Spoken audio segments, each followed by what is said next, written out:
You're listening to chartingwealth.com for Wednesday, the 27th of May, 2015. Interesting in the market today. This is IYY, the total market.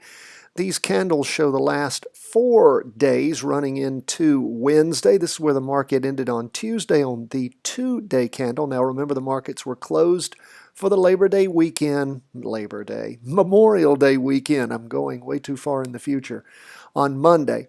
And what happened today was a significant down move. Now, there were down moves the 2 prior days, which we see here. And then here's what happened today. If we look on the 4-hour chart, you can see exactly what happened today. Major movements down. This is in the morning. This was in the afternoon. We've drawn a new 2-day trend line now. We had a crossover going down in the morning, and we have seen it continue to decline throughout Tuesday. What caused this? Well, it's interesting. If you read the market mavens, they will tell you that durable good orders were up more than expected, and home sales were high, new home sales, which means if you can get this twisted way of thinking, because the economy is doing better, a rate hike in the future is more likely, so the banks won't get as much free money, or it won't be as free, and that makes the stock market go down. Yes, folks, that's what makes the market tick. Free money to big banks, not the economy doing well. It's insane. Anyway, that's the way it is, and what do? We trade on the real news. We don't trade on what we hope for. Now, let's go to the 2-day chart, back to it, and we're going to go to SPY, just Standard & Poor 500. Again, this is an exchange-traded fund that tracks it. You can see that it has not crossed over yet going down on the 2-day chart. If we go back to IYY, you can see that it's not crossed over either. It simply went down over the last 2 days. Now, let's see what we can track, if anything. This is, again, movement down. It's converging on the moving average, convergence, divergence. We're still positive. This little light green box we see here is the derivative oscillator. It is still positive. We are still in an up move on the MACD as far as that crossed over back between the 12th and the 14th.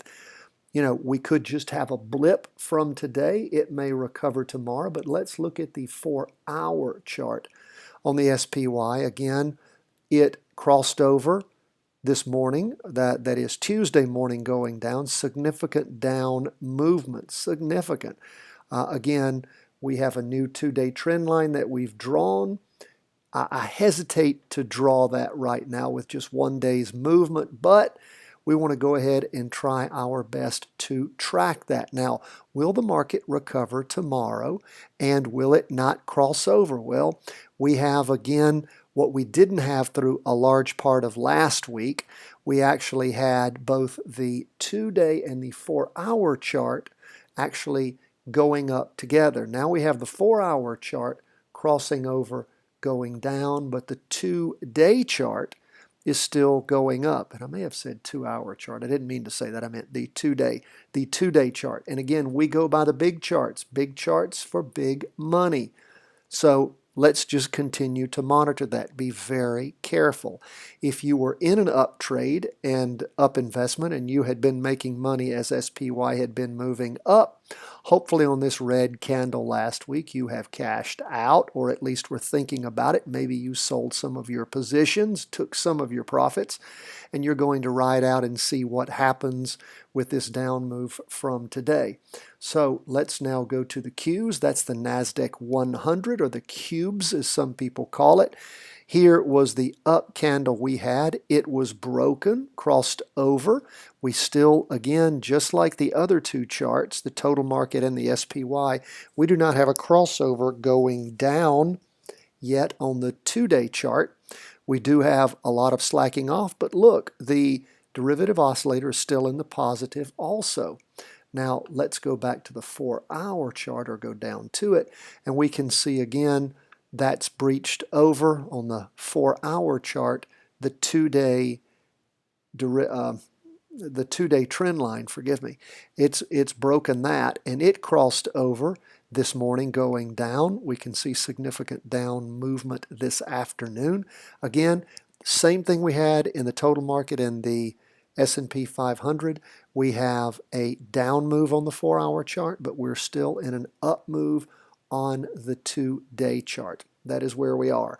We don't like it when it's schizophrenic as far as our charts go, but that's where we got it. Now, is it going to recover tomorrow, and will the up movement continue? We will just have to see. Now, lastly, let's look at gold. Now, gold, of course, has been sliding sideways for quite a while. It popped up.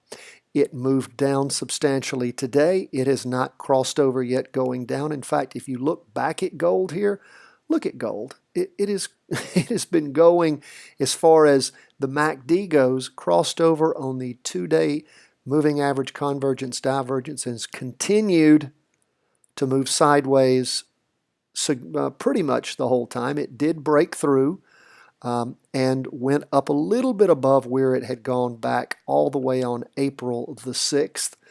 A little bit of up move, and then it broke back over and appears to be going down. However, it has not crossed over going down on the MACD, and the derivative oscillator is still positive, although there was significant down movement today. However, that down movement is not as low as the movement was back on the 4th of May. So gold is technically in an up move on the 2-day chart.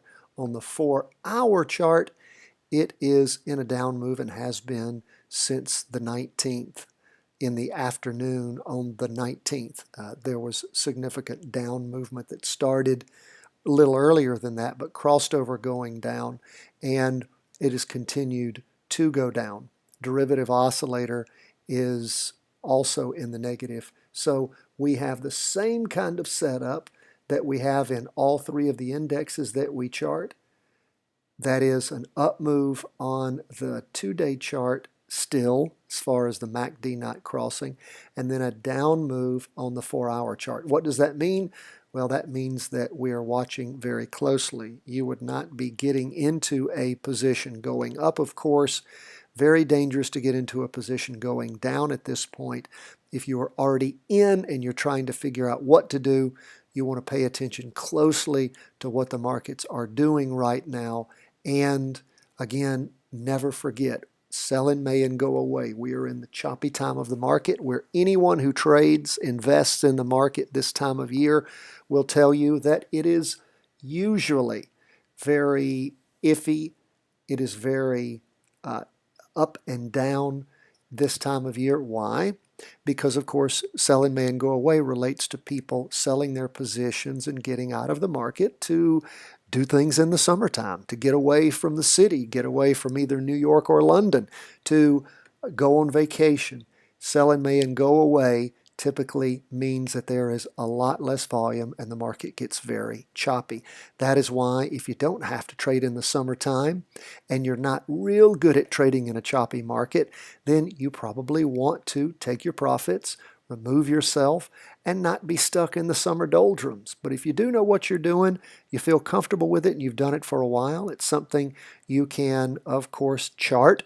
And of course, you can always do what's so important to do, and that is set yourself up an account at any of the brokerage firms where you can virtual trade and do that. Doesn't cost you anything. You can do that for free. So again, pay attention to what gold, what the Qs, what the S&P, and what the overall market are doing. Up on the big charts, down on the small charts. Pay attention. It is sort of a choppy, weird time. So be aware. Make sure to watch your positions closely. And again, if you don't have to trade right now, you don't have to trade. Professionals have to trade. That's the good thing about being a, quote, amateur. Nobody's making you trade. You can get out on the sidelines, put your money into cash, and just watch as things develop, and then trade when the time is right. Because in the market, it's all about timing. God bless. Great trading and investing. We'd love to hear from you, chartingwealth.com. Thank you so much for tuning in.